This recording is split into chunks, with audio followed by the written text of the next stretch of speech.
Welcome back to the Mentally Tough Teacher Podcast. Today, we're going to do a deep dive into something that could really transform your classroom, learner-centered teaching. We're going to be cracking open Mary Ellen Weimer's book, Learner-Centered Teaching, 5 Key Changes to Practice, and specifically focusing on Chapter 2, The Balance of Power. So get ready to kind of rethink those power dynamics and discover how sharing control can actually make you a more mentally tough and effective teacher. I think it all starts with a simple but really powerful question that Weimer poses. What do our students typically look like? Are they brimming with confidence, eager to take charge of their learning? Or are they a bit more hesitant, unsure, always looking to us for the next step? Yeah, it's so true. I know in my own classes, I sometimes see that deer in the headlights look. They want the roadmap, the step-by-step guide. And it makes you wonder, are we somehow contributing to this by the way we teach? That's the core issue that Weimer tackles. She guides us through this exercise of really examining who's calling the shots in our classrooms. Who decides the content, the pace, the structure, the very environment of learning. Often it's us, the faculty. Yeah, don't get me wrong. It's not like we're villains twirling our mustaches, right? Yeah. I mean, we have the experience, the knowledge. We want to guide students toward success. But sometimes that control can become a bit too, controlling. Yeah, and Weimer uses this really interesting example of syllabi. Those documents we spend hours perfecting? And think about the language we use. Must, required, no late submissions.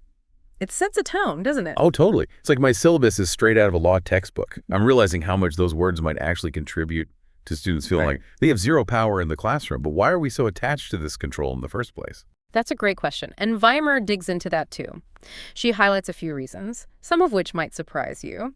There's this idea of student immaturity, this feeling that they just aren't ready to handle big decisions. Then there's tradition, the this is how it's always been done mentality in education.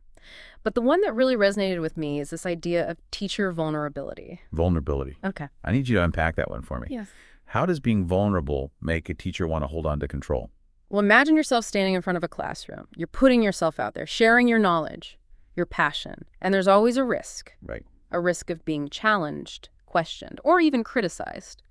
And control can feel like a shield, a way to protect ourselves from that discomfort. Wow, that makes so much sense. It's almost like the more control we have, the less vulnerable we feel. But is that really the best approach for our students? Or even for our own mental well-being as teachers? That's where the shift toward learner-centered teaching comes in. It's about deliberately sharing some of that power with students. Now, this isn't about anarchy in the classroom. Weimer's very clear that it's a gradual process, a carefully considered balancing act. Right, so it's not like we hand over the reins on day one and say, "White class, you're in charge now." There's got to be some structure, some guidance along the way. Exactly. And that addresses, I think, a big concern that many teachers have. The ethical responsibility we feel to guide our students.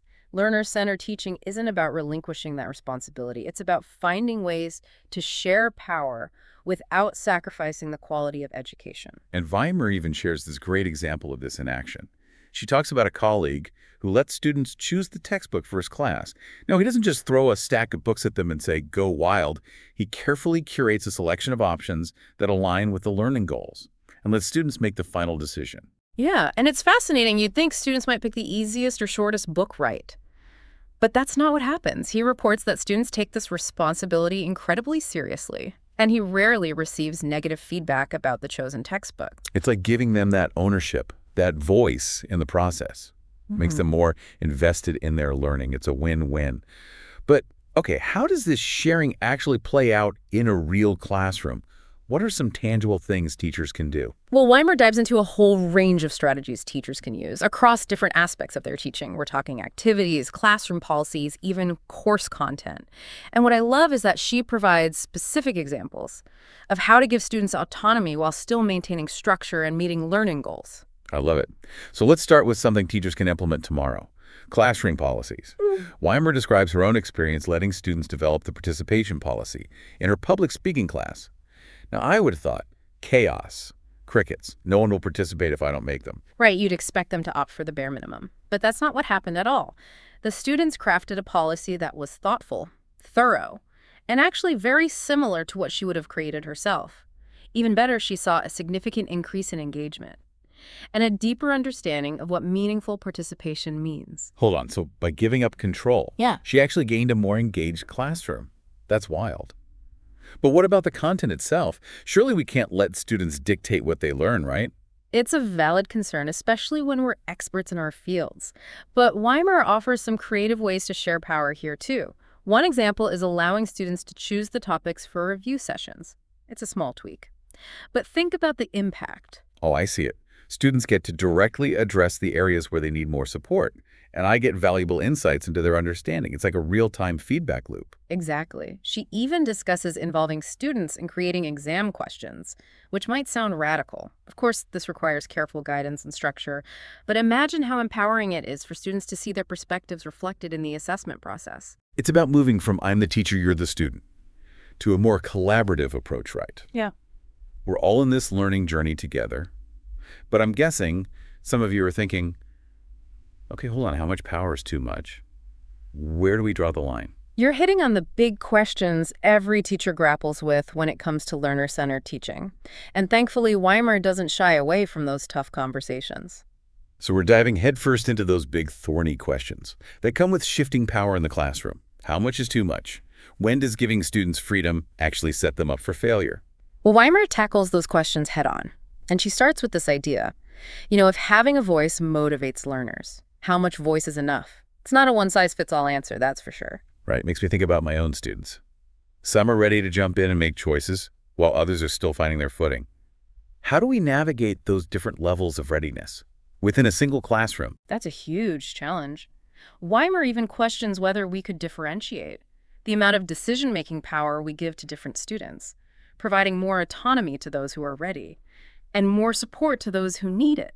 It raises all sorts of questions about fairness and practicality. Yeah, especially in larger classes. Yeah. It can feel overwhelming to tailor the learning experience to each individual. And then there's the question of freedom itself. How much can students actually handle? Especially when many arrive in college, having rarely made decisions about their own learning. Right, they're used to being told what to do, how to do it, when to do it. Weimer points out that this lack of experience can lead to choices that, don't work out so well. And that brings up another dilemma. Do we intervene when a student's about to make a mistake? Or do we let them learn from the natural consequences? That's a tough one. Part of me wants to shield them from failing, but I also know that making mistakes is crucial to learning. Where do we draw the line? Well, Weimer shares the story about a student who failed her class simply because he didn't realize he was short on points. He never added them up.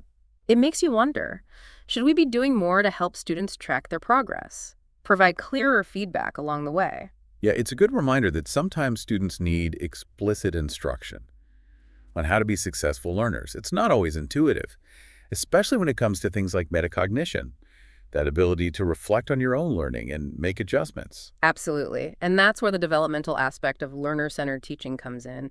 We need to meet students where they are, provide scaffolding and support, and gradually release that responsibility as they grow. So we've covered power, freedom, responsibility.